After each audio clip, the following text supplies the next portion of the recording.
¿Por qué te tatuatis? Pues no más. ¿Por qué te pintatis? Pues no más. ¿Por qué te rayatis? Pues no más. Ya te desgraciatis, yo estoy...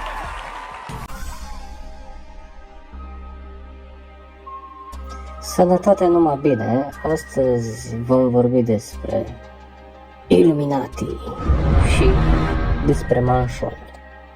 Dacă voi credeți că Illuminati și manșonii sunt doar în America, e bine să știți că au ajuns și la noi. Haideți să vedem câteva dintre vedetele de la noi care sunt manșoane. Și sună, e prima dată când nu m-am uitat în oaza aia să văd cine e. Neva, ding-dong, zice omul, se uită pe vizor, nimeni. Iar ding-dong, bă, dă-o dracu, deschide ușa. Agent Illuminati. Neacătă? Ce? E ok? Illuminati. Eu am fost plantat în showbiz ca să transmit semnale despre noua ordine mondială.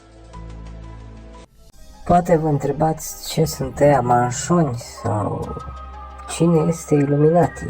Ei bine, am găsit o doamnă care vă poate explica în amănunte.